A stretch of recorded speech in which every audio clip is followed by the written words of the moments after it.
Okay. Oh my gosh, you guys, I'm like so blown away by how many of you are here. Okay, so I am gonna make myself big on this big old screen. And oh, holy crap, I'm nervous. First of all, I have said it 100 times already. Thank you so much for being here. Thank you for spending your lunchtime with me. I do not take that lightly because our time is so valuable, especially as beauty professionals. We don't have very much time. So thank you for being here with me. And I'm really excited to just spend the next, 75, 90 minutes with you and talk about a half up, half down. Before I get started, I just want to tell you a tiny bit about me and how I landed here on this computer screen. Well, for those of you who don't know, my name is Rachel and I'm known as the bridal stylist. And that has been a long time coming for me. I am a former military intelligence analyst. I served in the Navy and in the private sector for 10 years. 13 years ago, I took my love for bridal styling and said, you know what? I don't want to live behind 5 coded doors and in dark rooms anymore. And I went to beauty school. And even in beauty school, I was like, yeah, I don't need to learn blondes. I don't need to learn brunettes. I don't need to learn perms. Just give me doll head and let me just braid and create style. So funny story, I have a doll head that I just posted a couple days ago, and somebody was like, oh my gosh, I need that doll head. And I was like, oh, you won't even believe me. This doll head is from 13 years ago when I was in beauty school. I never cut my doll heads and I never colored them because I was so stubborn. I was like, I'm never going to do blonding. So let me just do braids all day. So fast forward 13 years. I started initially with just my own hands working with brides, and it's grown into a multi-6-figure bridal business called La Rouge. We are stationed here in Ventura, Santa Barbara counties, and so we cover a little bit of the Central Coast. I since have kind of started moving into education, hence the bridal stylist. And the thing about the bridal stylist is, to be completely transparent, I have tried so hard for the last 10 years to be everything except the bridal stylist. I was like, I don't want to be boxed in. I'm so much more than just a bridal stylist. And about, I guess, like 2020, I really started taking a look at where my heart lies, what I'm in love with, what I'm obsessed with. And ironically, it's bridal. So the bridal stylist was born, and I've been working on it for the last couple of years. And it will be education, mentoring for bridal stylists, for stylists who are entering the bridal community, for stylists that have been in the bridal community for years. I have business programs, lots of styling programs. And so today, the reason you're here with me and the reason we're doing this free class is because I wanted an opportunity for me to meet you, but 2, I wanted you to actually meet me, not just, like really fast hands that are sped up in time-lapse videos on Instagram. I wanted you to actually see what it looks like to create a bridal style from start to finish and what it looks like to learn from me. So I'm putting myself on display and I hope that you love it. I am absolutely overwhelmed with gratitude that you are here, like I said, and that I get to spend this time with you and actually show you my love, my passion, and my obsession with bridal styling. So that's it. I'm in California. If you ever need me, my DMs are always, always open. If you have questions, product questions, business questions, as long as they relate to bridal, I probably have the answer. And I am happy to share any information and experiences that I've had so far in my career. I'm happy to share those with you. And actually, I would be honored to connect with you. So again, I won't say it again after this, but thank you for being here. Thank you for entrusting your time. And let's do some bridal hair. Okay, so here's my gal. You guys have seen her. Why don't you meet her officially? She still doesn't have a name though, but anyway, this is my gal. She needs to cover up her chest. She's a doll.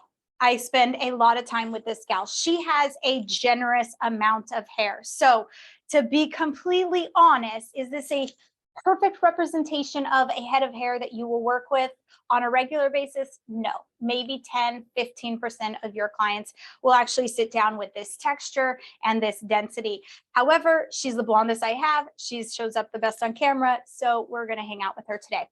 We're going to create a bridal, we're going to create a bridal half up. And the reason I chose this bridal half up was because I personally think that it's the hardest bridal style to achieve. You look at a picture that your bride shows you and you're like, got it, handled. It's a half up, half down. And then you get to all of the curling and you curl this all up and you start prepping the back of the hair and you put some back combing in here and you start pinning. And next thing you know, you either pin too much and it's collapsing, or your curls are all frizzy now because you just back combed up here at the top.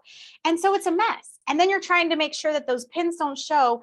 And then you need to put in bridal accessories in the veil. And so I personally think that it is one of the most challenging bridal styles to create, and it shouldn't be. So I spent time trying to figure out what would be the step-by-step way that I would create a half up, half down so that I would never run into those frustrating issues of, frizzy curls or messed up back combing or leaving too much hair out. And that's what I want to share with you today. And I want you to take these techniques and they can be applied to a half up, half down. They can be applied to an updo. So these are techniques that, kind of are universal in the bridal styling world that you can take with you and hopefully apply them to other bridal styling. So I'm going to jump right in. Little housekeeping things, 2 things real quickly. There will be a live Q&A at the end of this. I am not able to see questions right now as I'm on the screen.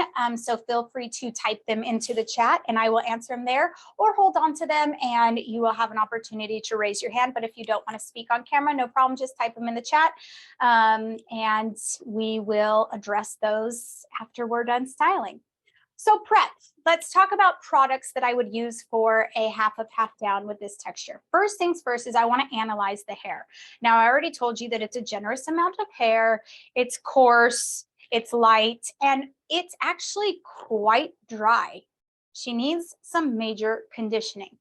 So because of that analysis of her texture, the products that I'm going to be using for today's class is obviously my wonderful Tame Wild. It is discontinued and I am still on the hunt for a replacement, but Smooth & Cream, okay, to help with pulling those pieces in, pulling my twists in, and keeping frizz at bay. So we're going to be using some Tame Wild Smooth & Cream. I can't live without volume powder. This one is sexy hair. I don't necessarily have a recommendation or to say like I love one over the other. I just really, really love the pump. Okay, so I like having the pump. I think it keeps, a little bit more control, but any type of volume powder, can't live without it. You need it. Wet hairspray, I've talked about this numerous times on Instagram and in other classes. Yes, it is a finishing spray. It's a wet hairspray. It's pump. This is from Surface. I also highly recommend Schwarzkopf Silhouette. However, that one's a little bit harder, at least in California, to get your hands on. So Surface is one of my faves. And so you'll see me use this as we're curling. It really helps with curl longevity and also combating frizz and just a little bit more control. So wet hairspray, some spray wax. Now the spray wax I'm using particularly because of her texture of hair. It's going to give me a little bit of control. It's also going to give me some shine on some areas that are a little bit duller because they're quite dry. So this is Redken Spray Wax Wax Blast. Any spray wax, but I do particularly like this one. It's not too tacky and it's easy to work with. So, and then game changer for me in my styling, cannot live without it. I carry bottles of it with me everywhere. I buy it in bulk, Sebastian Shaper.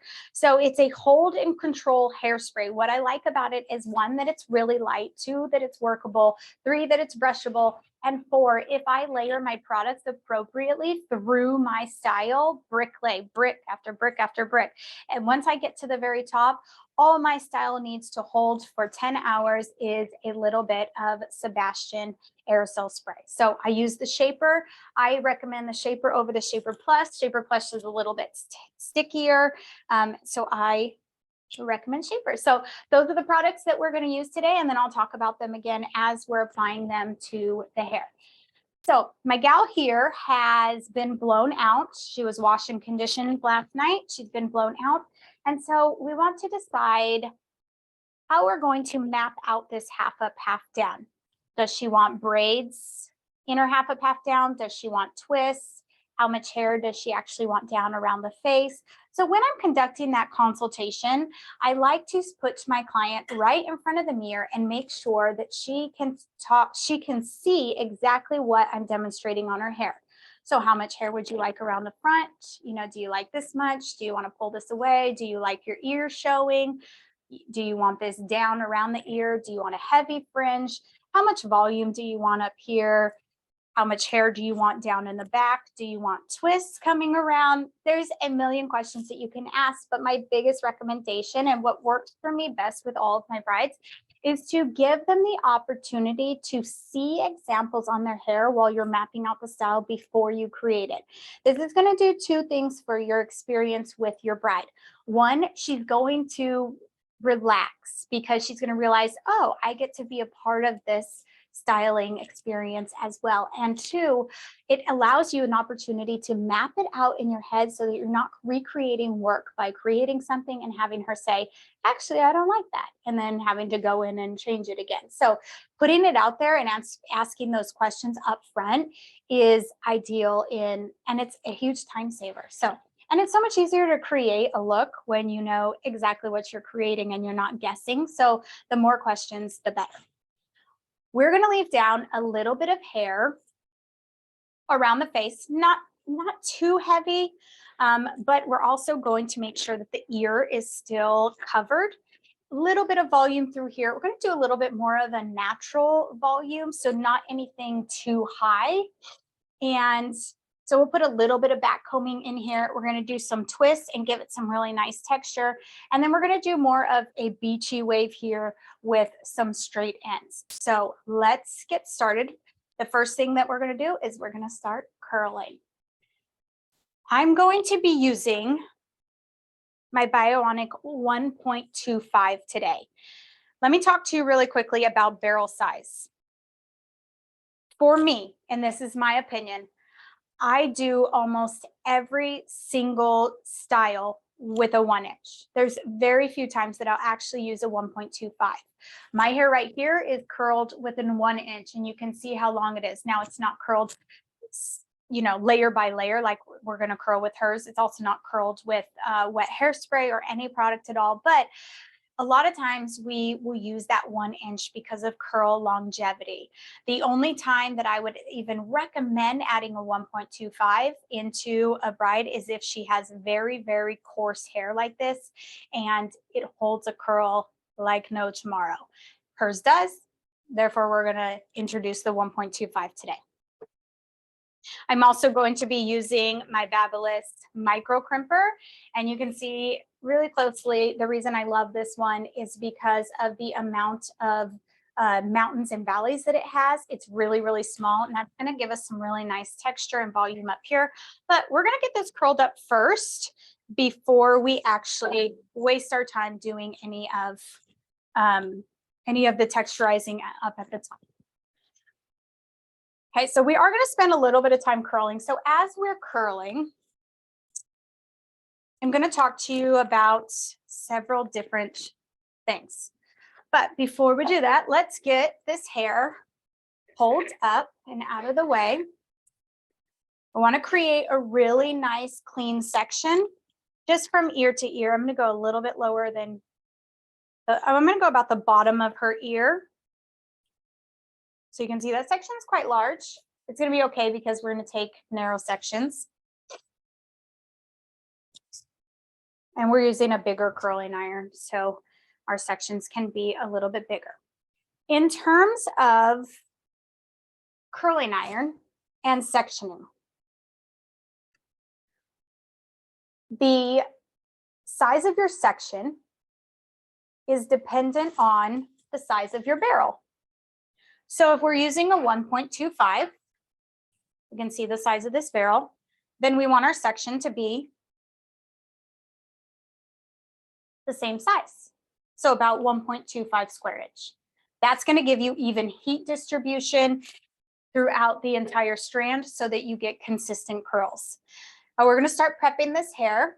All right, this has already been sprayed through with a heat protectant, so keep that in mind. And then I had it blow dried through.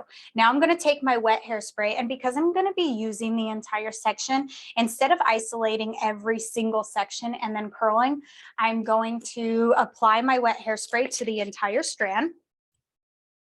Kind of comb that through with my fingers. I'm going to spray on the top. I'm going to spray on the bottom. And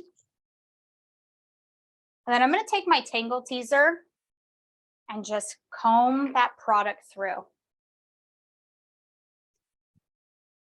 You want to be sure to be using a fast drying wet hairspray so that you can spray that hairspray on and then comb through and then get to curling quickly.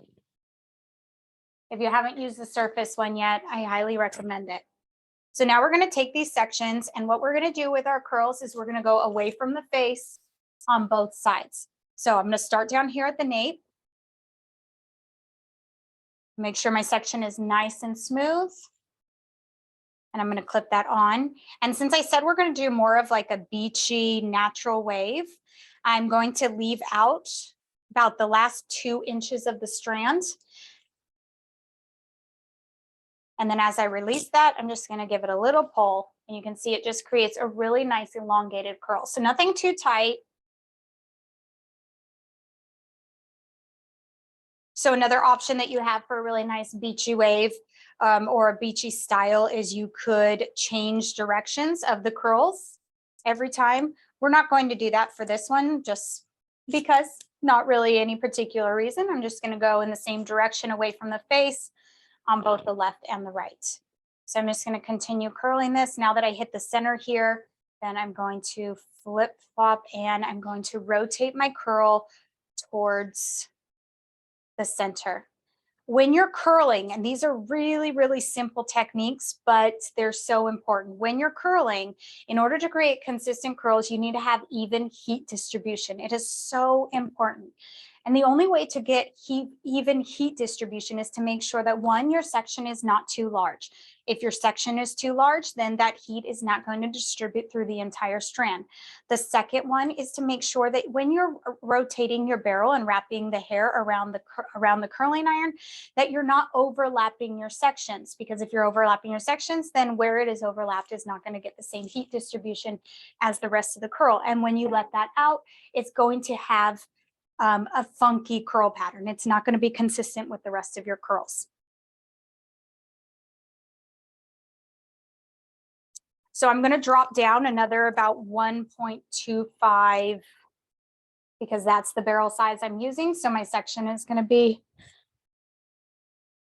you can see there, it's just a little bit over an inch. I'm going to drop that down. Now she has a ton of hair, so I just want to be sure that I spend the time to really clean these sections up so that I have a really nice clean working area. You don't want to get overwhelmed by the amount of hair. And so if you just spend the time to just clean that section up, it will make a difference. If nothing else, it helps your emotional being. Okay, so let's get that section up.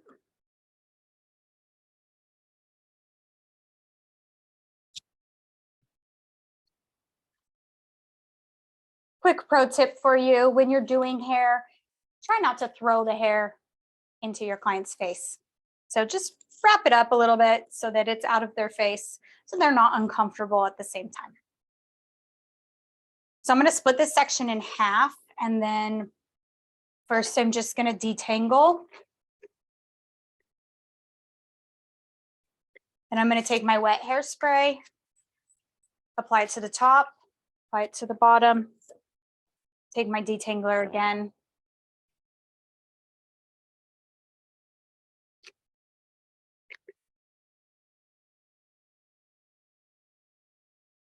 If you haven't used wet hairspray for like vintage waves or classic waves, I highly recommend it. It truly is a game changer in terms of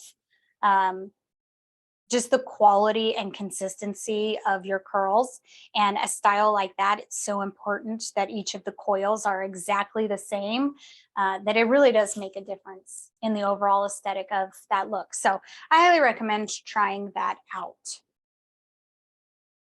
I'm continuing just these curls, being sure that my strand of hair is not overlapping and that I have consistent spacing in between each of those rotations on that barrel. You can see that.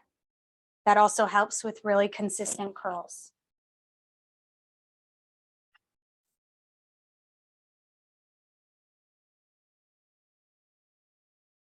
And then again, I'm wrapping that hair away from the face. I'm getting to the center of the head, and then I'll curl the opposite side towards the center.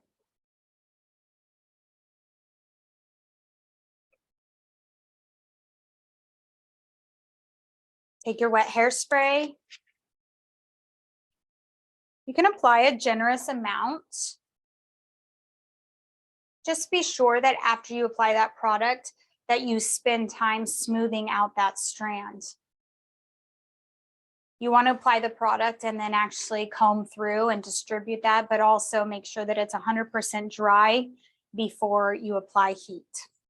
So if you're spraying your strand individually, you're spraying it, then I like to take more of a fine tooth comb and actually comb through that strand multiple times with a fine tooth comb, just to be sure that it's 100% dry and detangled before I apply any heat to it. Okay, so I'm just going to continue curling this up.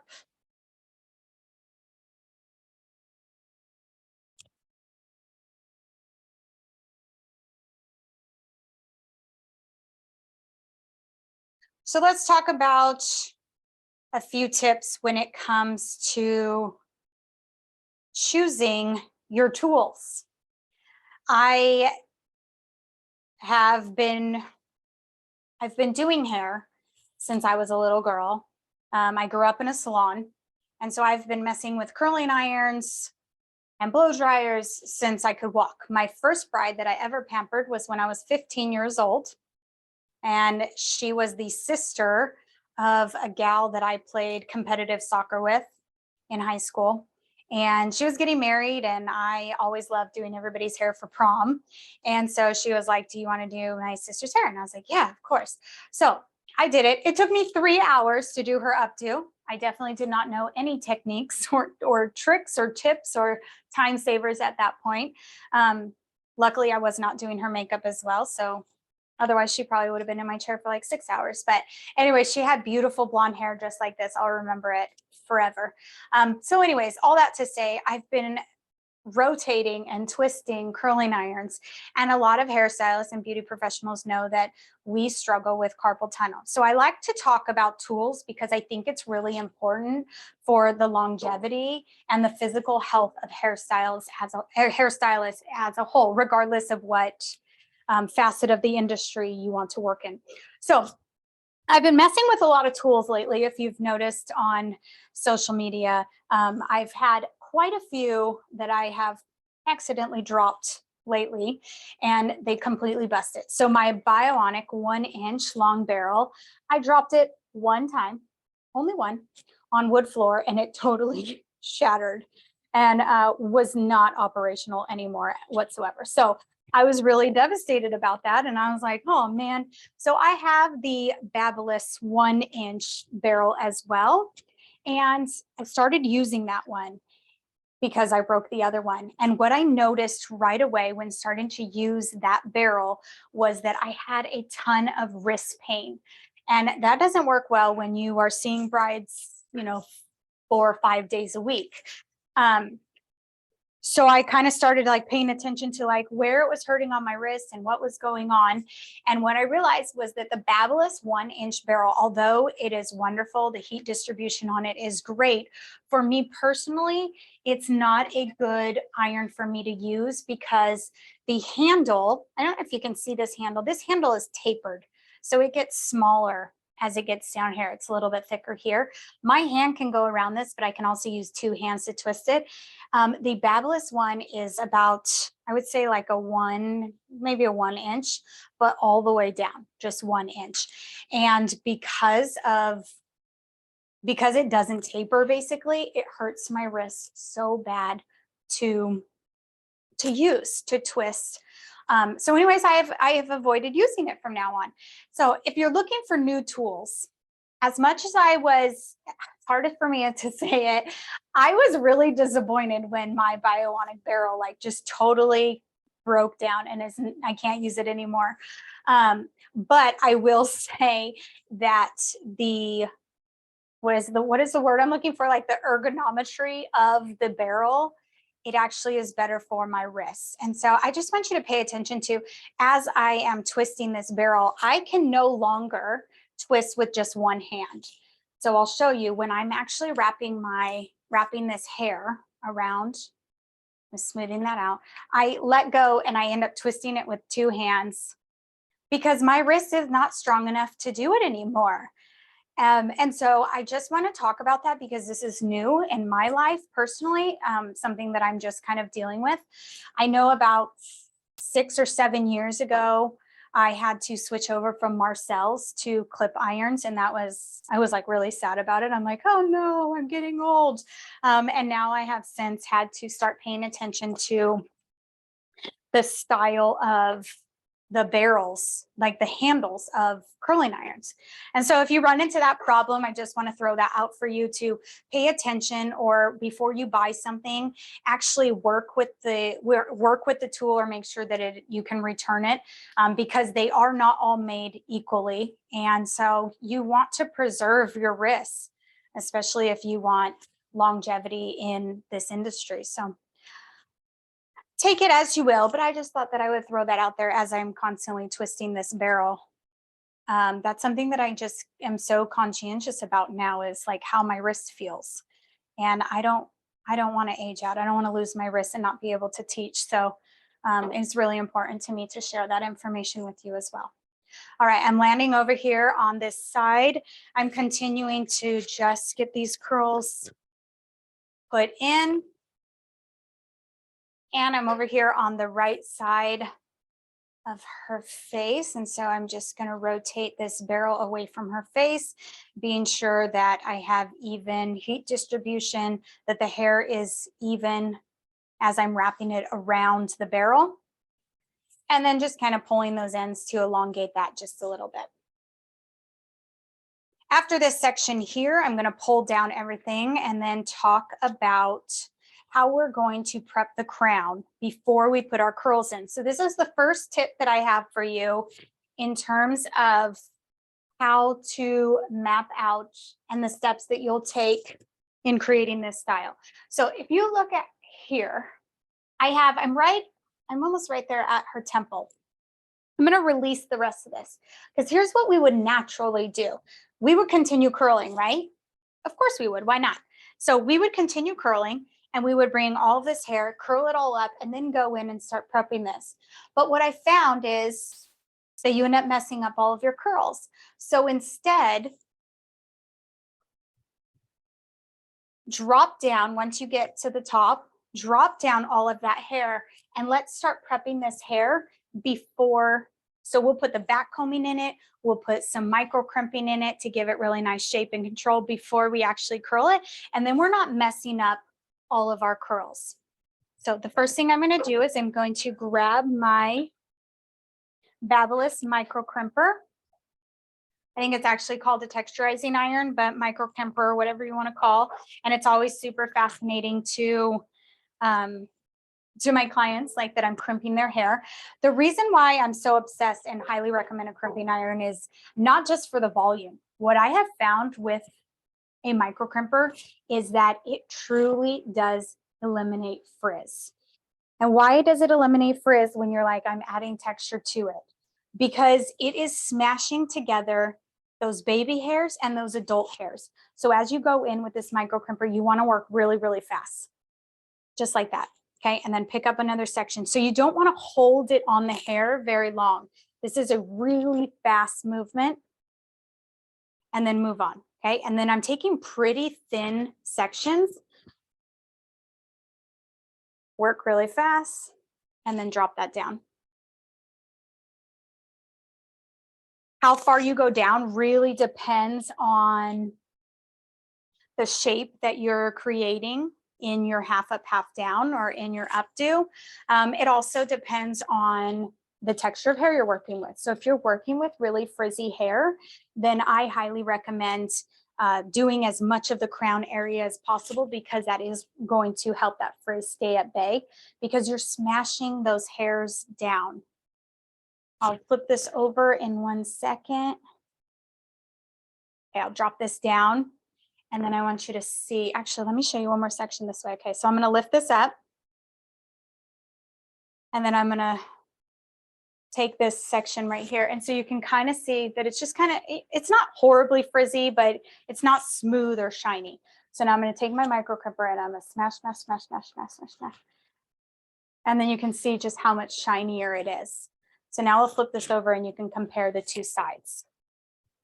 So not only did I get volume and shape, but look at how smooth that is.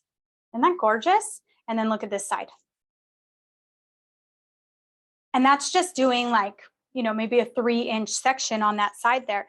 So again, you don't have to do the whole head, but it's really important to do that surface area that's going to be exposed. It's also going to be really important to the overall design and aesthetic of your updo or your half up, half down. So I'm going to do the same thing to this side here. And again, just be sure that you're taking small sections. This does take practice. So I recommend, I love this one. I love my Babyliss iron. So if you want to get your hands on one of those, I like this one. It doesn't hurt my hands and I can squeeze it as tight as I need. I also like all of the different heat settings on it because I don't need it super, super hot, because I don't need to create too much texture in that hair strand. So I'm just going to continue down this section. Another really cool thing about your micro crimper is that if your client has really curly hair around the face, you know how sometimes you can flat iron that hair, and then what happens is you flat iron it thinking like, okay, well, I'm going to smooth this section, and then it's a short baby hair, so then it just sticks straight out of the head. Instead, take your micro crimper, go in and actually crimp that hair just like that really gently, and it won't stick out of the head, but it will smooth that strand. It works like a dream. I'm going to turn her around just so I can get this crown area. So I just did right behind the part, but I want to do this section just right through here. I'm not going to do very far down because I don't need to for this style.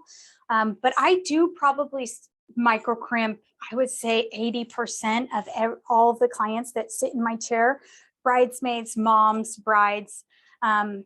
If you get the hang of this, then this is something that should only take 3 to 5 minutes, and it really will make a difference in the overall aesthetic of your style. And I think that 3 to 5 minutes is really worth it.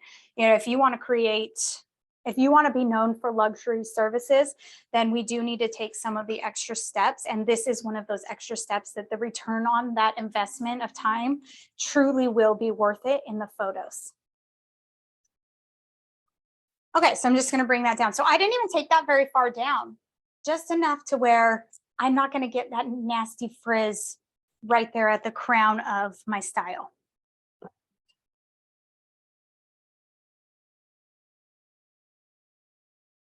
It's going to take a quick sip.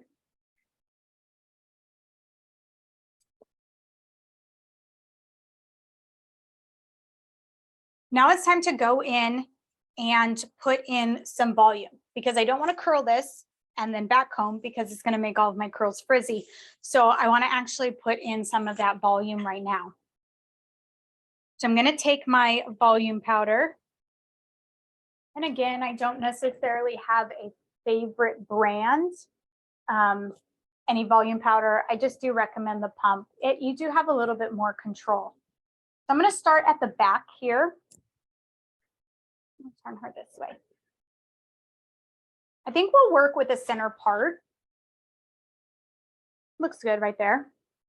So we'll work at the center part for this one. But if I was working with a bride, obviously I would ask her, are you more inclined to a side part? Where do you usually wear your hair? Even if their hair is in a center part or on a side part, I always stop and ask them if that's the part that they would actually like to keep. Building that rapport with your client that, they are in control as well, it does make a difference in the dynamic of the relationship of your working relationship with your bride. So I'm going to lift up this tiny little piece. Bend down for me, darling. So I'm going to go at the end of the part. I'm going to do about a 3-finger center part there. And so then I'm going to start right behind that part. So I'm going to lift that section up and spray. And I'm going to lift up another section and spray. I'm going to turn her so that you can see how much I'm spraying now that you saw where I was starting. Okay, lift that section up 90 degrees, spray. A quick tip, when you're spraying your volume powder, be sure that you're spraying your volume powder where you actually want the volume to be applied. So where you're going to back comb. So if you're going to back comb the first 1 to 2 inches up from the root, then make sure that you spray your volume powder in that section. Don't spray it right down at the scalp. Otherwise, depending on the texture of hair, it's just going to congregate right there and it's going to serve absolutely no purpose. So I like to spray down below the strand like that and then up like that. And I like also to spray all of my volume powder before I start back combing. I know that, I've seen and learned from other bridal stylists that they like to spray and then back comb, spray and then back comb. Whatever works for you is totally fine. This is just one way to do it. And, you can try what works for you. I just find this way to be more efficient for me. And so that's why I do it, because time is important. Okay, so I'm just going to continue spraying that volume powder on this side section here, lifting, spraying, lifting, spraying. Now I have all that volume powder in there, so then I don't have to worry about it. And then at this point, I'm just going to smooth that down a little bit. And then I'm going to take my fine tooth plastic rat tail comb and start adding in some back combing. So I'm going to start in that same triangle section right behind that part. I'm going to lift that hair up to 90 degrees. Now I don't want a ton of volume in here and shape.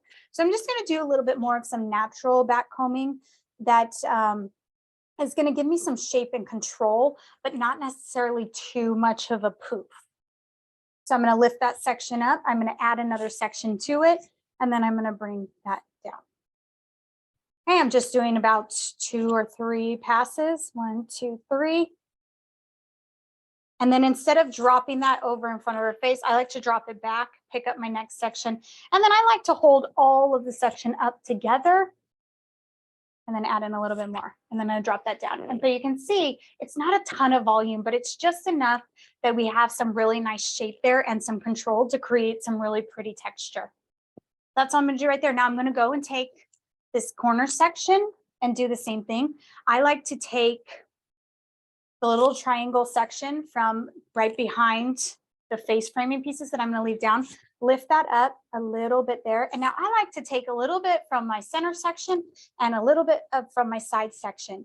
Instead of trying to connect them together after or having a gap, like a nice little valley in between my 2 mountains, I pick up a little bit from the center and a little bit from the side and combine those together in one pass so that I don't have to come in and rework this section of hair.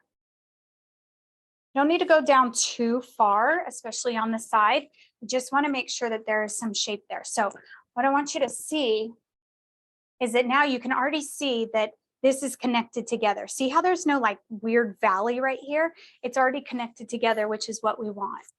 I want that shape to be really nice, cohesive, and even across the top of the crown. So I'm going to repeat that same technique, taking a little bit from the side that has not been back combed and a little bit from the center. Maybe I just get that. Oops. Just a little bit here. Maybe just 2 or 3 passes, like I said, to back comb that. Just enough to give me some shape. And then drop that down. And hopefully you can see just already the amount of shape that that gave me. And I didn't mess up any curls. Look at all this. I mean, I do have a ton of like frizzy mess back here, right? But if we lift all this up, then look, all of my curls are preserved still. It's a game changer.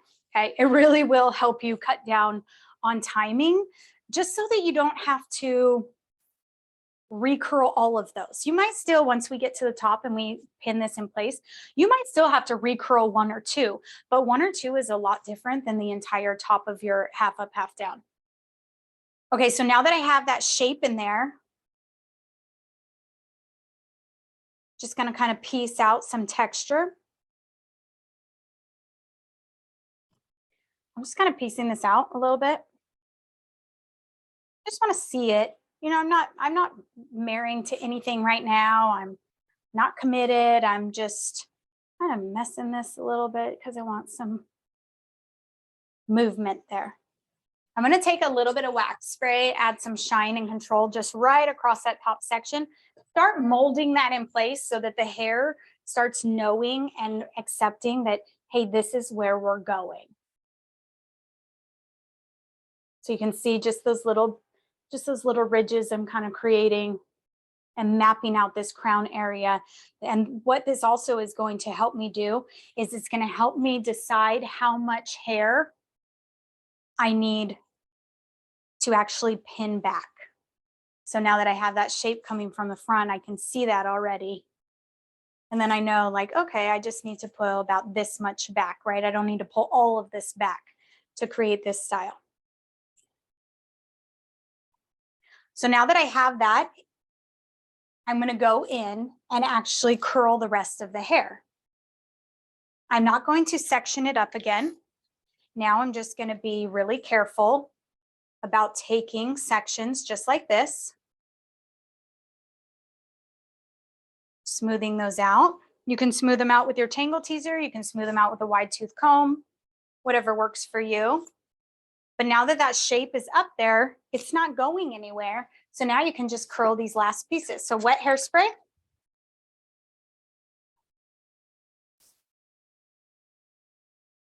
Tangle teaser. And just make sure that you curl it in the same pattern that you were curling.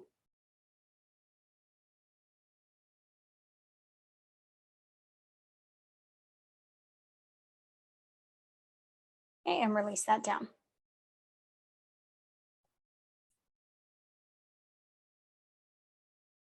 And take the center section. Wet hairspray.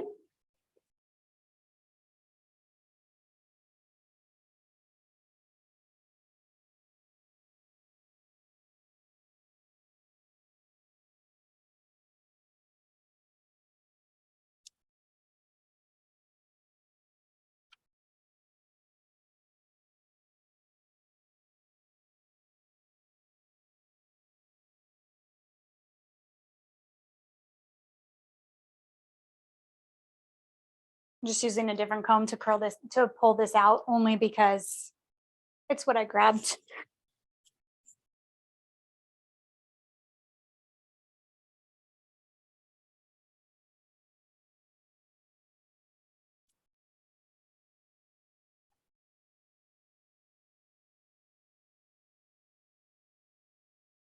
That section's a little bit big, so we're just going to drop that down. Ah.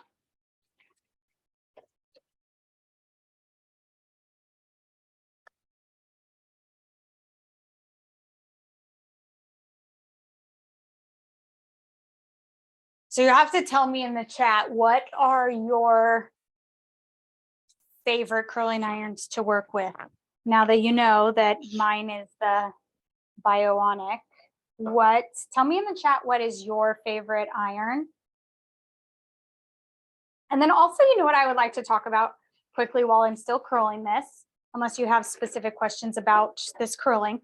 I'm just going to continue getting this curled up, but let's talk about prep, because prepping the hair is so important. And I think that it is a step that is highly overlooked.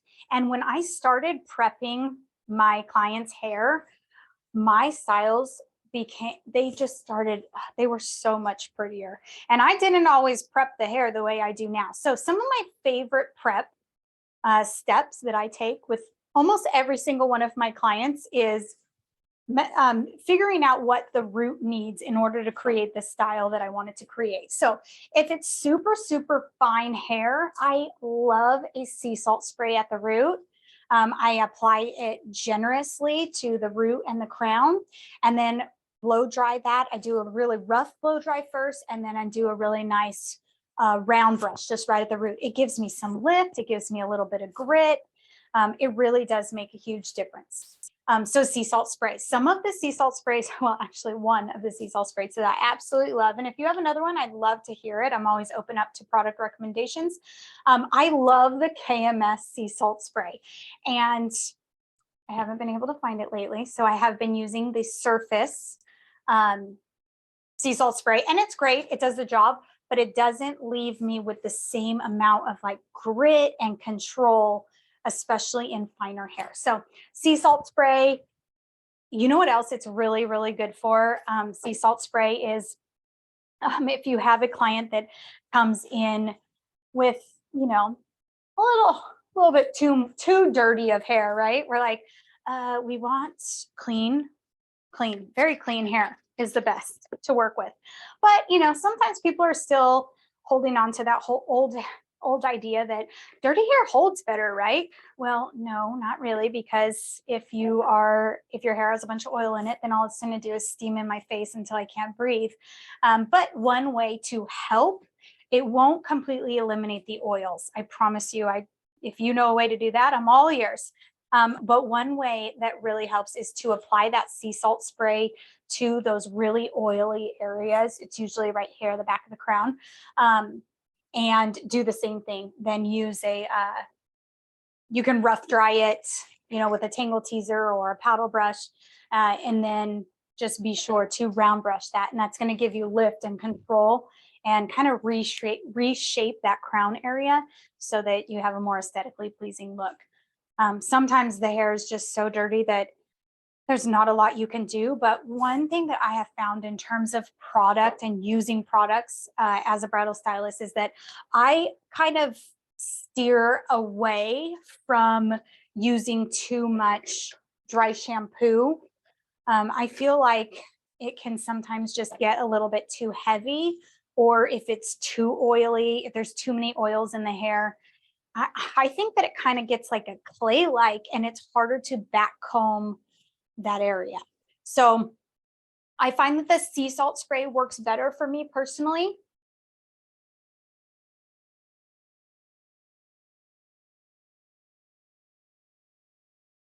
I'm not sure what I just did. Hopefully you guys can still see me. I did something and my whole screen went black. I was like, I lost everybody. Hopefully you guys are all still there. Sorry. Technology, right? I swear I just thought that I just lost like the whole Zoom. I'm like, oh goodness gracious, there goes that. Okay. Anyway, so we were talking about sea salt spray. I just really, really like it. I like it for a number of reasons, and I found that it really does help with my bridal styling. So if it's something that if that's something that you haven't tried out, I would try it. It doesn't hurt to try it. And if you can get your hands on that KMS sea salt spray, highly recommend. Also, if you can get your hands on that KMS, DM me and send it to me in the mail, and I will pay you for it, because I can't find it over here in Ventura, at least not lately. Okay, one more section. We made it to the end of curling, and then we just have to pin it up. See, I just did that. Did you catch that? We made it seem like it was so easy, right? Well, we'll just pin up the half up, half down, and it will be so simple. I swear that's what I always think in my head. And then when I start pinning, I'm like, why is this so much more challenging than it should be? It really shouldn't be that challenging. So when we get to that area, I'm really going to spend some time showing you how to pin, how to secure, because I really want you to take away from this. When somebody sits down in front of you and says, I want a half up, half down, I want you to be like, oh man, I got it. And then actually really have it, you know, not just I got it until I get to the top and then it's a mess. Not your style. Your style's not a mess, but you know, the process is a mess. That's usually when I start sweating. Okay, so I'm just going to work these last two sections away from the face. Now I'm paying close attention to the fact that my ends are getting shorter because she has some face framing here. So I don't want to curl those up too high because I don't want those ends curled that way. I want the ends to still be straight.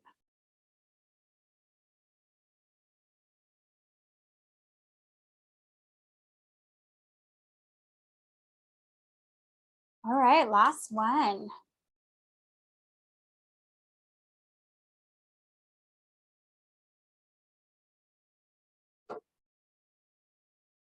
I'm just going to turn my iron off so I don't burn anything. Okay, you can see we have all of these curls now. Perfect. Everything's there, right? And then we still have all of this volume still here. But even if some of it was flattened, well, you can still see it's there really nicely, right? And our curls aren't frizzy. Isn't that awesome? Just such a simple way to do it. But, you know, if we don't think about it, then we don't do it.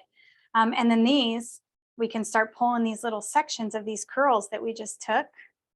Because we curled these, and I probably should have said that at some point, but as I was curling this section, this top crown area, you can see that I was curling these in pie-shaped sections from that tip of that part right there. And that way, when I start pulling texture and pulling this towards the center like this, all of that texture is going to shape around that crown seamlessly. So it's going to be really aesthetically pleasing and really even right there. So let's start pinning her up. I'm just going to move her right here. So the tools that are my favorite in terms of pinning, this is just a quick little trick. I usually only use this at home, but this is just a donut, and I love to stick my bobby pins in it. I also use them on my watch. So as long as your pins are easily accessible, I just find it to be so much easier when creating a bridal style than having to like hold it like this and then lean. So just set yourself up for success. So I'm just going to grab a couple of these and hook them on. Now, I don't have an issue with, you know, because it's blonde hair, we have to use blonde pins. I don't think that's the case. I think that if that pin is remotely going to show, which I don't want it to ever show, then I would use blonde. I like to use blonde pins just right through this area, like inside my twist. But in terms of the back, my pins aren't going to show. So you will see me lots of times using dark pins because I think the dark pins I think they're tighter and I like them better. And I'm kind of really stuck up in terms of the pins that I choose to use. So now what I'm doing is I'm just lifting. Now I already have that volume in there. So what I'm doing, I'm just going to lean her this way. Okay. What I'm doing is I'm pinching that section that I just curled, and then I'm creating two valleys on the side and a peak in the center. And then I'm just taking my fork comb. The metal of the fork comb really helps with taming frizz. So if you haven't used a metal fork comb yet, highly, highly recommend it. I personally like to back comb with my plastic combs, the teeth that are all one length like this. But I love to smooth and design with my fork comb. So whatever works for you. But try them all out. They're on Amazon. They're not expensive. Try it out if it makes it easier for you and you know you're happy with your bridal styles because you changed up your comb, then I think that that's a huge win. So all right, so I'm just kind of messing with this texture right here, and at this point I'm going to grab my Sebastian, and I'm going to start using my Sebastian to shape this crown area. So now that I have these ridges, I'm just going to start pinching them because I want them to be really noticeable. And I'm just pinching them with my fingers. And then you'll see in just 1 second.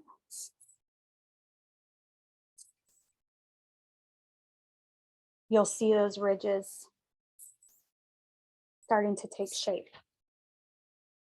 Now we want to make sure that when we pin this, we pin it at ear level.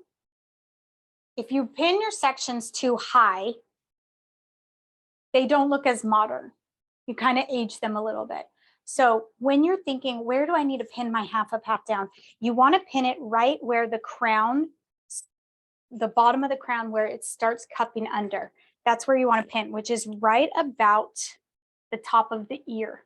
So think like the top of the ear and then right there. That's where you want to start pinning. So that's where you want to start directing your hair. And what you can see also is as we're directing our hair that way, you can see that that's where I kind of ended curling, right? Like that's where I stopped wrapping my barrel, because as I bring this together, I'm going to pinch it together right there. And I'm going to work that shape of the head with that back combing so that it works together in unison versus trying to bring this up too high and then getting a funky alien head. So work that, make sure that when you're back combing and when you're curling, you're really curling with some extra intention of knowing, okay, I'm going to pin right here. So I don't want to get a kink in my curl. I don't want to get a kink in my curl up here, because then I'm going to have a funky kink, you know, at the crown. All right. So just something to think about depending on the aesthetic of the style that you're doing. So I'm going to bring these together. I'm going to start working them now. And you can see I'm going to start directing them towards the center. I've always said, create your style in your hands and then use your pins to hold that style in place. I've been saying that since I was, I don't even know how old. So that's what I'm doing here, is I'm starting to really work that hair. I'm starting to work that hair towards the center.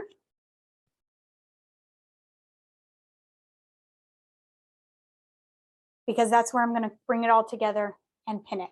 So you can see I'm already directing that hair that way. So if you start directing that hair at the very beginning, then you're just kind of molding it in place. And then you can use less pins, because now you're layering that product onto that hair. Okay, so I'm going to do the same thing on this side over here. I'm just going to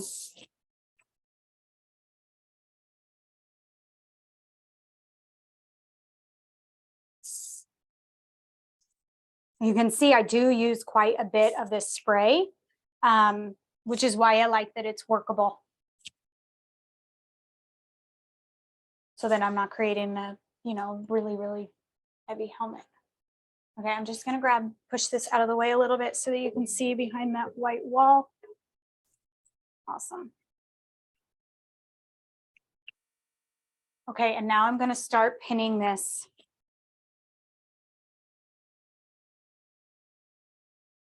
Pinning this in place. Now, one thing with a half up, half down, a lot of times we tend to go in and grab so much hair, and then you have this huge ponytail on the back of the head, but it's also really hard to secure. So instead, take your fingers underneath, and if you can still see your fingers through your section like that, then that's how much hair you actually want to pin. You want to do as little bit of hair as possible. So I'm going in and I'm dropping down all that extra hair right there. And that's the only amount of hair that I'm actually going to pin in place. So if you've watched some of my reels, you know that I love this little trick right here. I like to hold everything in my hand with an open palm. I like to use my pointer finger to start pulling this section over. I like to use my thumb to push this section over. Make sure I'm in the center of the head. And then slowly continue twisting that hair until I have this section right here. I can take my pen. I don't like that one. Use this one. And I'm going to grab a section of that outside section right there. So you can see I got that pin. Okay, I'm going to grab that section and I'm going to touch the head with it. So I'm going straight into the head right now with that pin. And then as I'm moving that I'm touching the scalp, I'm just going to rotate that pin and go right up and then release. And I just hooked that entire section in with one pin. Now, am I going to add more pins? Yes, of course. But now that entire section is there, and then I can pinch and pull however I want. And it almost like creates like a belt, right? And then that pin is right underneath there. Now she has pretty thick hair, so let's go ahead and take an extra pin, keep it closed. I'm feeling that pin with my thumb right here. I'm gonna go underneath it. I'm gonna cross over that pin with my other bobby pin and then go the opposite direction. And that just really locked that into where it's not going anywhere now. So that's my first section. Now, the cool thing about this is none of this in the center is actually pinned in place. So you can easily pinch all that texture that you already kind of molded in there, just redefine it and bring it out. As big and as fluffy or as tight and refined as you or your bride desires, just like that. Okay, and then I like to give a little squirt right there on that pin. So now we have that first section in place. Now we need to work. See, we have the front there. The shape is really pretty from the front. Now we just have these pieces to decide with our bride, how do you want to design these pieces? Do you want a ton of hair down? Do you want a lot of hair pulled back? You know, I haven't combed through these curls or anything yet. I just want them to stay just like that for right now. And then we can decide and comb through them once we're finished. So let's start with this side first, and let's just add a little bit of twisted texture through here. I'm going to take my rat tail comb because I just want to make sure that I have a lot of control with the hair and that I don't make it frizzy with my fingers. I'm going to create a zigzag part right here up along the front. And that way I don't have any harsh partings. I think I'm going to take a little bit more. I'm just going to leave down about that much right now. I'm just going to take this and split this in two and start creating almost like a twist braid. Okay, so I'm just going to bring this one over that one. But before I move on, I'm going to pick up another section of hair. I'm going to add that one, to the top one, and flip it over. And I don't need to add any more now. I'm just going to leave it just like that. But I'm going to twist this out further, and then I'm just going to pinch and pull to give me some clean texture. Now, I don't want this too fluffy. You know, I'm not necessarily like your boho girl. I tend to create a little bit sleeker half up, half downs. Even when there's texture, it's like clean texture. That's kind of like my signature look. And so that's what we're going to create right now. So I'm going to take a blonde pin. These are just 1-inch pins. I love them. And with a closed pin, I'm just going to hook that twist right in there. And then pinch and pull. So I like how that looks. Now, as I get over here, I like that texture, but I don't need this piece. So I'm just going to drop that piece down. I'm actually going to drop that piece down. Now, all I have to do is pin this piece because those other ones, those other two right here, they're already secured and in place. So I'm just going to take my pin, keep it closed. I'm going to put the pin on the hair first, and then I'm going to tuck it right up inside there. Okay. And if you can see it, then you can see, like, see this gap right here? It's perfect because when I bring this other section over, it's going to lay right through there. And then I'm going to pin it. I'm going to lift that up and pin it right under there. So watch this. So now we have that section done. Let's just give a little once over, make sure it stays. Okay, so let's take a fork comb, excuse me, my plastic rat tail comb again, zigzag.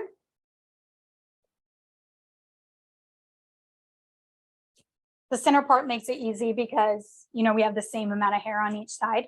If you we're working with maybe like a side part and you have less hair on one side, then just take the appropriate amount of hair to pull back into your twist. You know, it doesn't have to be the same size, obviously. Okay, so I got that section there. I'm going to split it in two. I'm going to take the bottom section and cross over. And then before I move on, I'm going to pick up another piece of hair and just cross that over. I'm just going to take another tiny little piece of hair and cross that over. And then pinch and pull.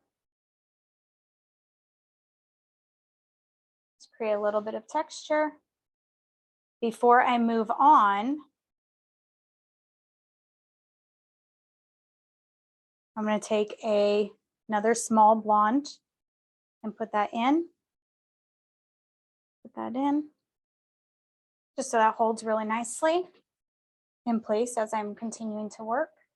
And then you can see that that's going to twist right into that spot right there. Okay, so I'm going to pinch that out a little bit and give it some more texture. And then I'm going to drop this other section right here. That's this one right here. I'm going to drop it, but I'm going to pin it right here underneath. Just so that section is actually secured, but then that stays in the center versus coming over here and then being way over here. See that, how that happens? And then you have a short piece way over here. If you want to keep them all in the center, the shorter pieces like this, then you drop the one that twisted in as long as it's secure somewhere else. Okay, and then we'll just take that piece just like that. I'm going to hook my pin on it before I actually pin it in because I like to be able to see exactly how it's going to look before I pin it. And I like to pin with a lot of intention. So what I'm doing with my thumb is I went in and found another pin inside there.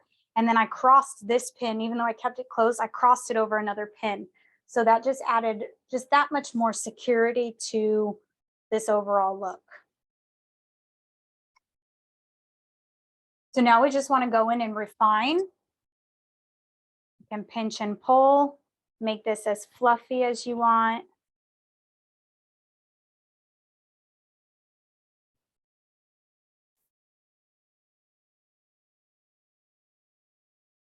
The true design of a style, like the aesthetic design that you see in pictures, it's created in the last few minutes of an updo or a half up, half down. It's not created in the beginning. So get your curls and your twists in place and then spend 5 or so minutes pinching and pulling and creating the aesthetic that you desire for that look. So if you ever are creating a look and you're like, my look, my style just does not look the same as those pictures, it may be just because you didn't spend that extra time just tweaking it and finishing it, pinching and pulling and making sure that it's even on each side, things like that. So just well, that pin shows. See, if that's the case and your pin shows, don't leave it in there. Just take it out. So I'm going to take it out and move it a little bit further down and then stuff it back in there.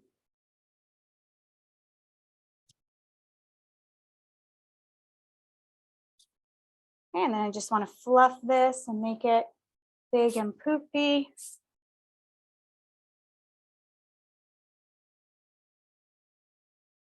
And you can see all of those curls are still there.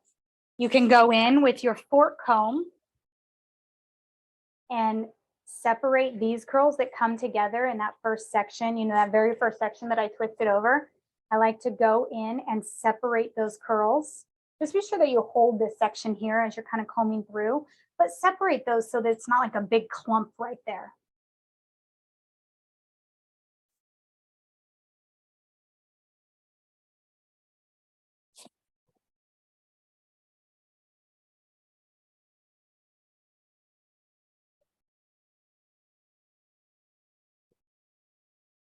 And then just give it some overall. You can tell I love my Sebastian, right?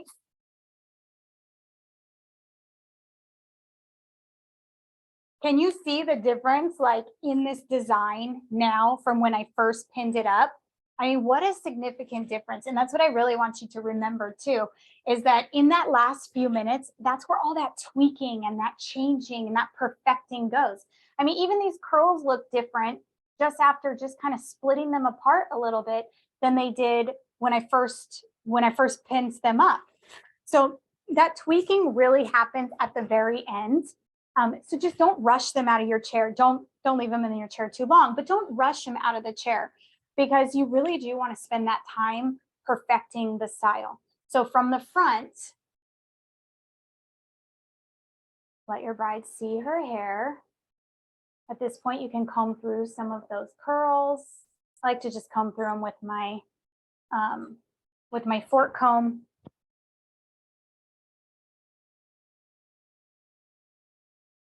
Separate them a little bit. If she wants some volume in the front here, so that it doesn't get a gap in there, then let me just show you how to do that real quickly. So you can lift this section up. Volume powder at the root, not on the scalp, but at the root. Ooh, that was way too much, but it's okay.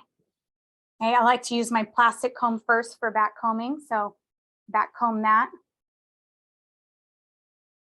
And then bring that down. Now this just works for me to use 2 combs, but I like to use the fork comb to actually smooth it out. But just that little bit right there, just give you that tiny little lift. So spray the back of that section.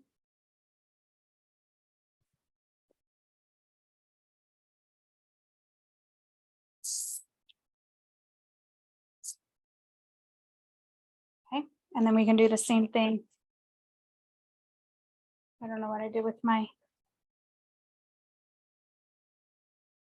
have a belt on and I still lose all my stuff. Volume powder.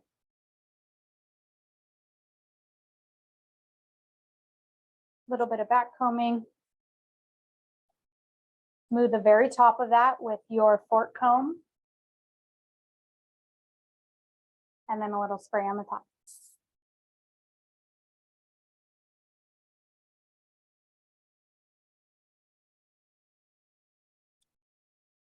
And she is ready to go. So we can take her for a spin. Let's check her out. Good shape here, right? Not too big, but it's really nice shape, but it's natural in terms of like it coming around the back. From the side, we have really good shape and volume. Curl pattern is great, loose, not too tight, romantic, no gaps in the bang area, which is really important. Pretty texture in the back, not too much. This can be blown out and can be bigger if you wanted it to. And then same thing on this side. Now, if we wanted to just, take her, elevate her just a step further, then we could go in and just kind of doll her up just a little bit. This is my new favorite trend, is instead of putting pins and things like on the top here, I really love to go underneath here and add things where you just wouldn't quite expect them to be.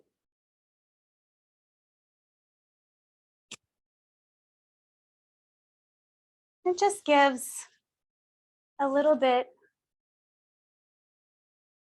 of added something without it being too overwhelming or taking away from the look. And so there's your half up, half down. Nice and secure, lots of control. You can see like how much I'm messing with it. It doesn't change the look. So then they can easily put in a veil. You can take out that veil, whatever you need to do. So I want to take a moment and answer some questions and see your faces. So I'm just gonna close out my view real quickly. And I'm gonna open up the chat. So thanks for hanging with me for that long. Okay, let me open up my chat. Okay. I'm gonna go all the way up to the top. And then we'll see. Now, if anybody wants to raise their hand or like ping me, please, please, please ping me. I would love to answer any questions for you. If you're in a rush as well, I totally understand. But I wanted to just have a little bit of time where we could actually communicate about hair and answer questions then maybe you don't get answered when you're watching like a super quick time lapse. So can you write the name of the products you're using? Yeah, absolutely. I'll send them in the recording. There will be a replay provided to everyone who signed up. And so I'll throw in the products that we use for that. What are your iron temperature recommendations? Great question. Totally depends on the texture of the hair. When I was using my texturizing iron, it's only on 20 and it goes up to 50. So you can imagine it's quite low. When I was using my bionic, I was using it at 330. So I use it pretty hot. What prep should the bride do before styling? Great question. We send out a prep guide for them, and that is to kind of remind them, like, let me put this on speaker. It's to remind them what to do because they don't know.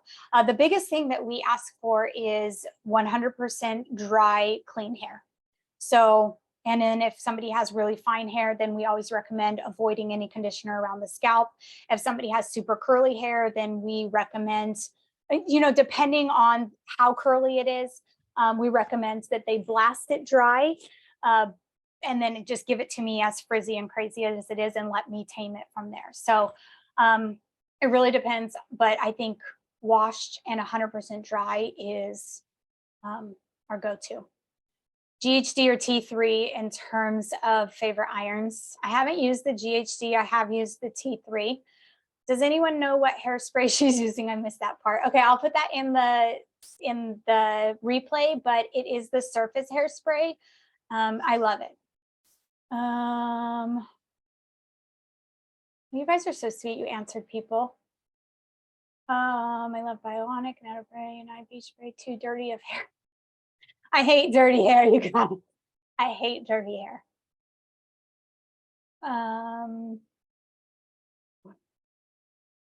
Okay, so let's talk about hot tools really fast. Wendy, yes. And hi, Wendy, nice to see you. I know we connect all the time on Instagram. I'm glad you're here. Hot tools. So I actually use hot tools on myself. And I will say that I have noticed a significant difference when I curl my hair with a Bionic or the Babyliss. It does hold better. So hot tools, I mean, they're iconic, right? I don't know. I think I will always use them, but I really love the long barrels of the other ones. So that's kind of where I made that switch.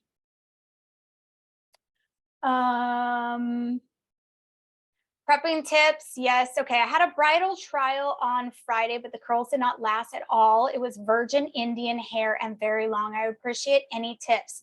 I love this question. Let's talk about this.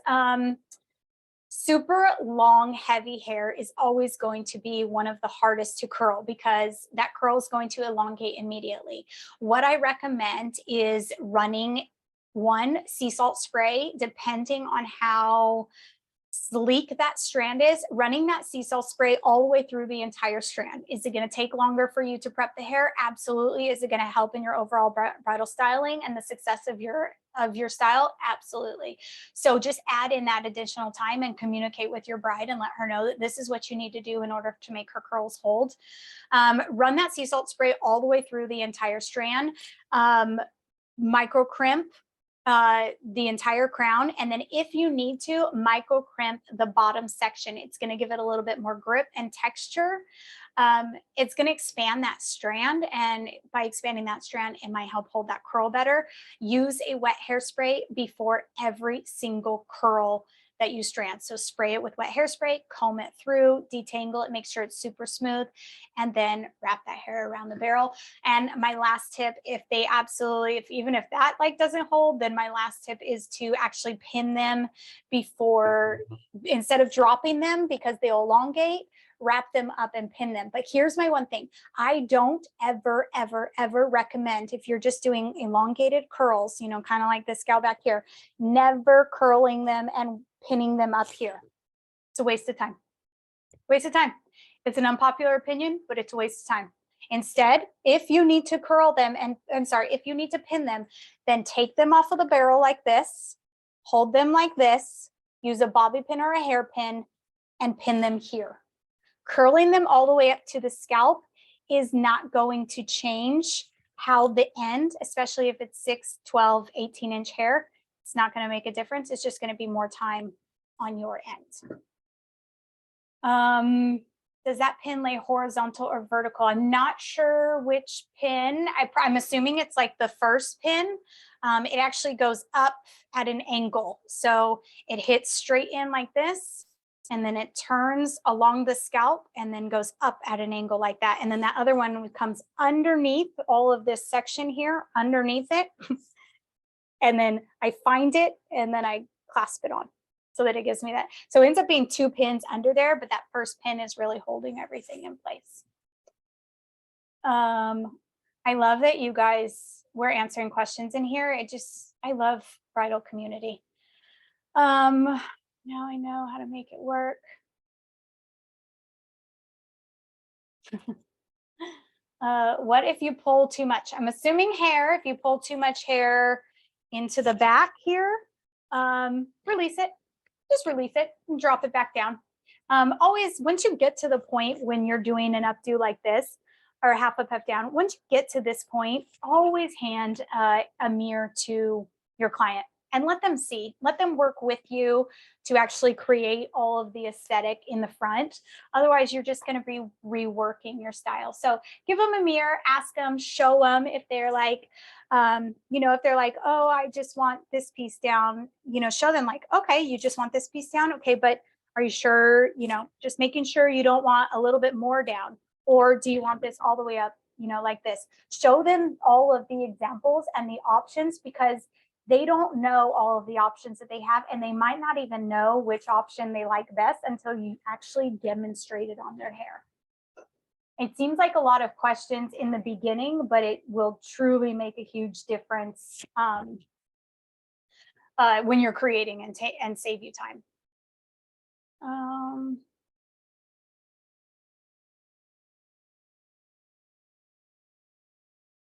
I learned so much about the crown work. The crown is amazing.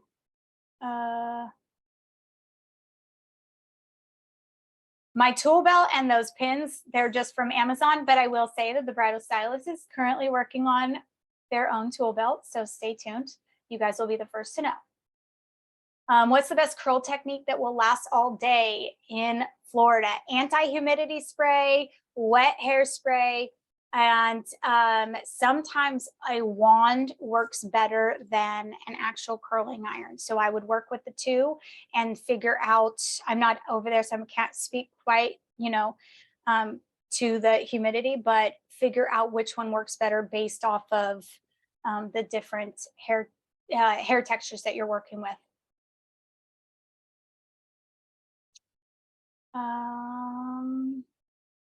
Okay, I just want to show you guys something really fast before I finish up all of these. I'm going to share my screen. So as you know, let me see if I can figure this out. Techie is just, it's not quite my thing. I want to show you guys this because this is really important to me. Obviously, you know that I am here to teach. It's my passion. It's my love. It's been in the works for years. And I wanted to introduce myself to you first in front of a camera so that you knew who I was. You knew my personality. You knew how I taught, and you knew that you have a resource here in me. I have spent so much time over the last year creating the bridal bundle, and it's made up of 3 of the most popular bridal styles that I am seeing in 2023. The glam pony, it's a new twist on the party pony. They're no longer seeing them up high. We're seeing them down lower, and we're seeing them with glam waves, with vintage waves put into that glam pony. But that's really hard to do. And so I broke that down step by step, just like I did the half up, half down, and showed you exactly how you can do it so that no matter what, when you're faced with this type of pony or any type of pony, you'll know exactly what to do start to finish. The midi updo It's so wild being in the industry and watching the trends change. I mean, they always change, right? But this one, I didn't see this one coming. So we're not going super high and we're not going super low.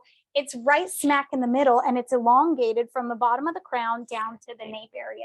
It's really hard to do. It's not that simple, even though you think that it should be. So I created a super easy step-by-step. Let me take that back. I created a simple way.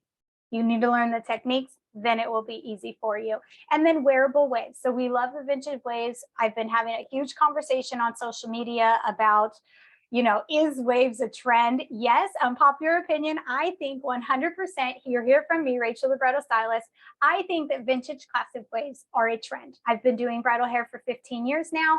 And I'm sorry, I've been doing it for 13 years when I was 15. I've been doing it for 13 years. And let me tell you, the first, 8 or so years, I didn't do a single head of vintage waves. Okay. So yes, it is a trend. It is a very popular trend. It is already changing. And if you don't know how to change it, then somebody's going to show you this picture and you're not going to know what to do. So I broke that one down as well, just so that you have it available to you in your arsenal and you can learn it. Each of these tutorials and classes are about 60 minutes long. I talk about the products I use. I talk about the curling irons that I use. I talk about the techniques, just like you saw today with the half up, half down. And I'm offering it to you guys only, just you here in the class for $117. That's like $39 a class. Plus you just got this one and you'll get that one in your class. So it ends up being like $20 a class.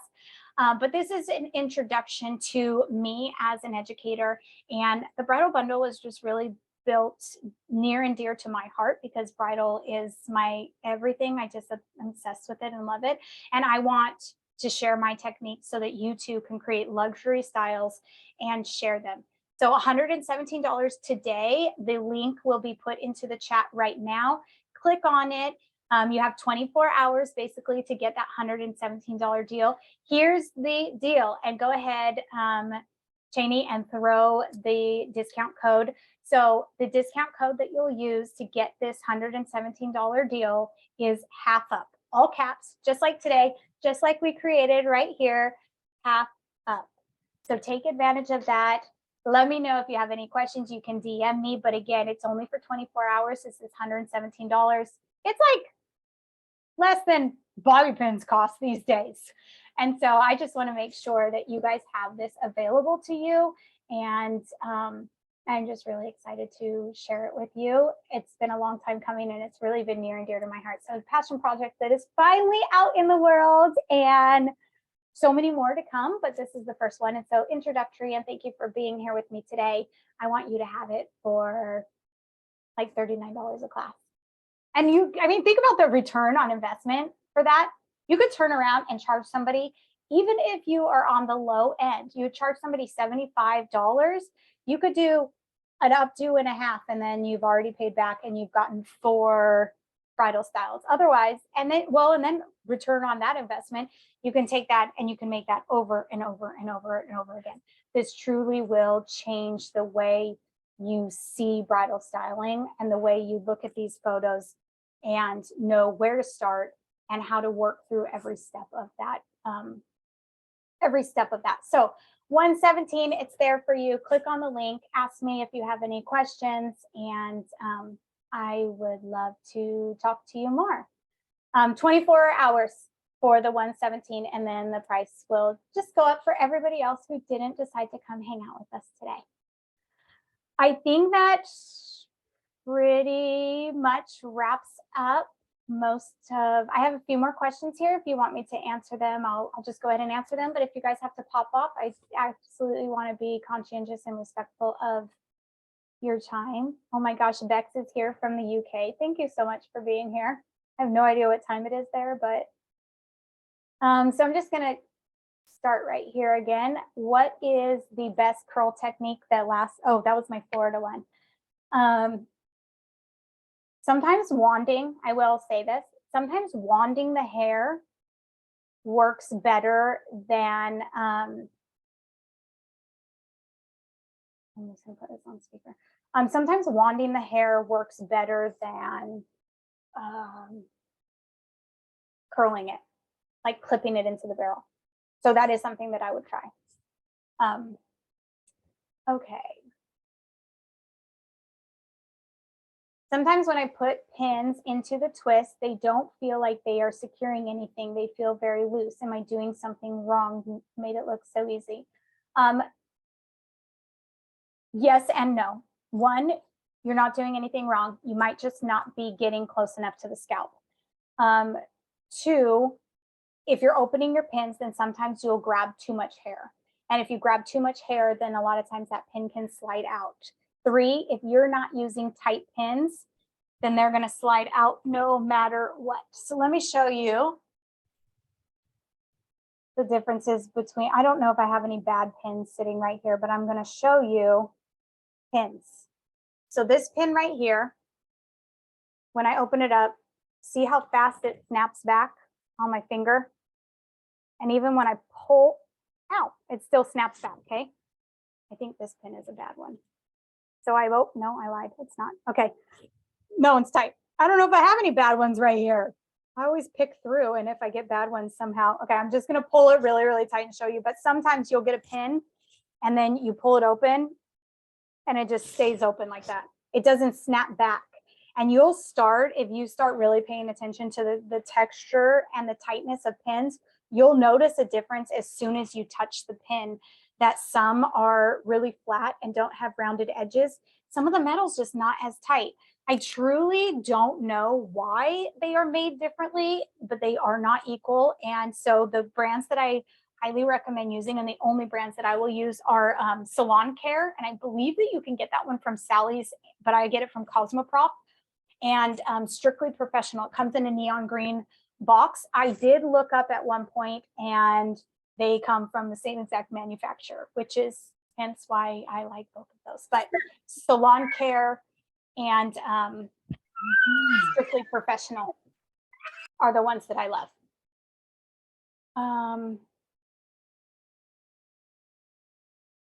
I suffer from arthritis in my hands. Any tools you would recommend and tips? Should I stop curling with a straightener and use curling tongue to avoid the strain?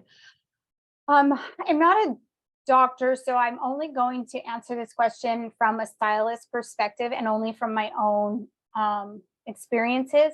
I have a really challenging time curling with a flat iron. It works better for me to curl with a curling iron. And as you noticed today when I was demonstrating, I do have to use both hands. There was a point in my career where I just curled with one hand and it was fine. I can't do it anymore. So now I do have to add in my second hand to just really help like guide that curling iron. The flat iron, I have a hard time because I have to like twist a different way. So if you're feeling pain using a flat iron or a straightener, then I would really recommend trying something else and seeing if that works better. Sometimes when my hands hurt really bad, then I start wanding instead of flat wrapping the curls. And that seems to help at least get me by. But I also would see a doctor and see if there's any type of pain management available for you. If you had to ditch all your other tools and product, which three would you keep? Oh, that's a great question. Okay, so which three would I keep? Sebastian, volume powder, and wet hairspray would be my products. And I probably could create almost every single bridal style with a 1-inch long barrel curling iron. So that's 4, but that's 3 products. I don't know that I could live without those 3 products. If I had to, then I probably would ditch Sebastian and I would keep wet hairspray, volume powder, and a 1-inch curling iron. So great question. Advice for super fine hair for half up or updo? Extensions. Lots and lots of extensions. Micro crimper for sure. It's going to expand the strands around the root area and it will change the overall texture and look. Extensions for the bun, if there's not enough hair to actually, create a bun with it, you can do extensions. Also hair padding. So any type of donut, just like this, is going to help expand the overall size of the bun and beat the. So one thing about the donuts, the cool thing about it is that they don't just help expand and create shape, they help with pinning. So if you have a piece of hair that's really, really short and you need to wrap it all the way over that bun, you can pin it halfway through that strand and you can pin it into the donut and it's going to help hold it. So it's just, those I guess would be my biggest tips in terms of like reshaping and retexturizing fine hair. Sea salt spray at the root 100%, and then texturizing the hair with a micro crimper, and absolutely avoid any type of spray wax. So it's going to weigh it down. So dry products only, except for that sea salt spray. So no wet hairspray, dry. The only wet product I would actually use on super fine hair is the sea salt spray. Any products for curly hair? Another day. I got you, but another day. Florida wax spray works great. I agree. Wax spray is awesome, but it has to be the right texture. So even my hair, I would say my hair is like medium texture. Wax spray is still too heavy for my hair. It's perfect for hers. So just use it sparingly and just make sure that you understand the texture and density of the hair before you're applying heavy products. Do you do a flat wrap technique or a twist wrap? So it absolutely depends on the style that I'm providing. And actually I talk in depth about flat wrap and twist wrap in the bridal bundle, because it does make a significant difference in the overall look that you're creating. So depending on the style you're creating, you would use a different technique.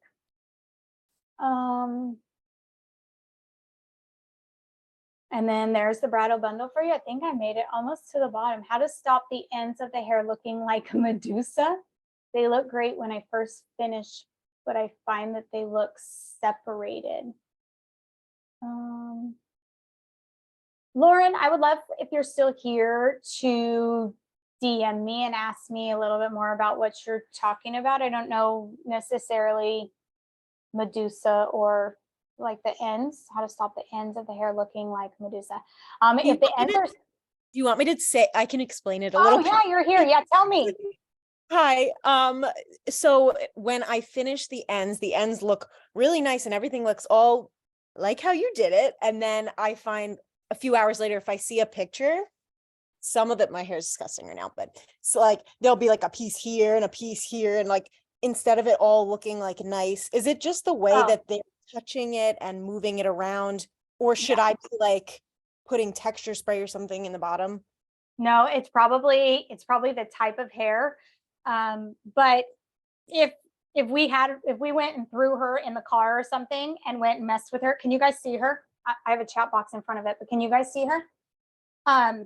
These are going to start separating because hair, that's just naturally what hair does. I mean, look at mine, like, see, it's all separated, right? You brush through it and then it gets all smooth together. So the only thing that I would recommend is that depending on the style you're doing, I would curl them all in the same direction and not rotate or flip-flop the rotation.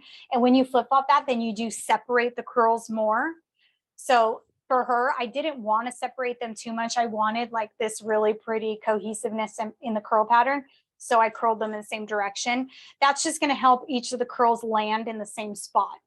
If you're flip-flopping and rotating them opposite directions, then obviously it's going to separate them. So then they're not going to land at the bottom. The only other thing you could do is, like when you're finished up, you could go in and just really comb those together. And if you wanted to, I don't even know where a comb is anymore. If you wanted to, and it totally depends on the texture of the hair and how much there is, you could go in and back comb those ends just a little bit. But again, if that's not the style that they're going for, if they're going for more of a beachy look, then that separation it's kind of inevitable and not necessarily your fault. It could be that they, have a thinner amount of hair or, something like that. So yeah. Right, I hope that helps. It helps. It doesn't help. No, it helps. Okay, cool. Okay, let's see what else we have in here. Oh, you guys are so sweet. It's 9:30 in the UK. Thank you. Are the classes on set state? Oh, so I have a question about the bridal bundle. So the bridal bundle is actually pre-recorded. So they are inside two things. The bridal bundle is inside the Bridal Stylist app. So if you have not downloaded the Bridal Stylist app, I highly recommend it. It is a new app that we created. It's on Apple only right now, but if you do have Android, DM me and I can give you a link to access it on a PC. So just because you have an Android doesn't mean that you're going to be left out of the group. It just has not been accepted on Android for some reason. Anyway, so the bridal bundle is inside the app. So you will pay the $117 and then you'll get access to that actual course. And then you can go in on any device, PC, phone, iPad, and then you can watch those classes as you want. I talk through all of them. I work sometimes with this gal. I work with a brunette gal as well in some of the classes. And so anyways, they're just there at your disposal so you can learn as you go. And then, once you are signed up for that class and you're inside that, then you also have access to communicate with me within the community section of that app. So you can text me within the app. We can talk, chat. I'm here to support you. So if you haven't downloaded the app, I totally recommend it because there is a free braiding course in there that's like, I don't even know how many classes it is, but I think it's like 12 classes or something. And it breaks down every single type of braid that we use in bridal styling today, how to create it, but then also how to fluff it and pancake it out. So that's available for you too. And it's totally free. I just want to make sure that people know how to braid. So yeah, they're not pre-recorded, or I'm sorry, they are pre-recorded. They are not live. How long can we replay the bridal bundle? Yeah, that was answered in there as well, but the bridal bundle is absolutely yours. So once you are granted access to the bridal bundle inside the app, then you have it for life. And as new bundles come out, then we'll add those in. And I will tell you, it's not public information yet, but a membership is coming for the bridal stylist that will be low price so that once a month we hang out together live, just like this, answer questions, hang out, but then you also get constant videos that you can watch. And that will also be inside the app so you can watch them anywhere you go. She's keeping Sebastian. She's keeping Sebastian, of course. I love Sebastian. Doll heads that I recommend. If I had doll heads in my warehouse, I would be a rich woman. I answer this question like 5 times a day. This gal right here is from Keisha Fortuna, I believe how you say that. She is also a bridal educator in the UK. Fantastic.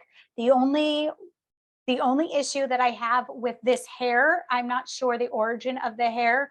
I don't love how dry it gets. I condition it constantly.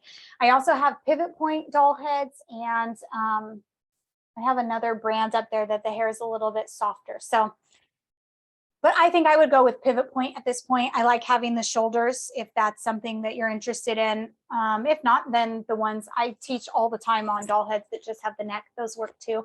I think it just matters the texture of the hair. And I think it's important to work with different types of texture and also different colors so that you can get to know your styles and how they look on different textures and different colors, because they will look different.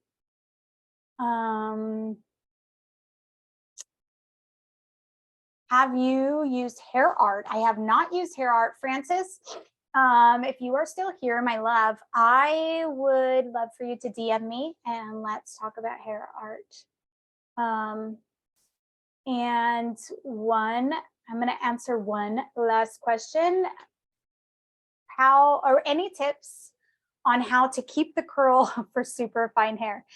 I'm telling you, that is like one of the hardest things to work with is super fine hair. And so I want to be completely open and transparent really quickly. I don't even know how many people are still here, but for those of you who are, you're going to get my honest truth. You are only as good as the hair sitting in front of you. I don't care how talented you are. You can know how to do every single bridal style ever created. And if somebody sits down in your chair with 7 strands of hair, your updo is only going to look as good as the hair that is provided in front of you. We're not magicians. There's no magic wand to give them 7,000, 700,000 strands of hair. If their hair is thin, if their hair is fine, you have to work with that hair. So my recommendation is always, 1, to don't freak out. And 2, texturizing iron. Put it in your kit, have it in your kit, use it as often as you need to. When I'm working with really fine hair, I try to, depending on my time restraints, I try to texturize the entire strand of hair. The reason I do that is because it's going to expand. It's going to take up more space. And when they don't have much hair and it's fine and it's flat, it doesn't take up too much space. If they have a ton of hair and it's super fine, then it's just going to be flat, right? Or it's going to get frizzy. So again, you just need to use I still will go towards my texturizing iron to make sure that I can get a little bit more control and grip in that hair so that it's not just going haywire.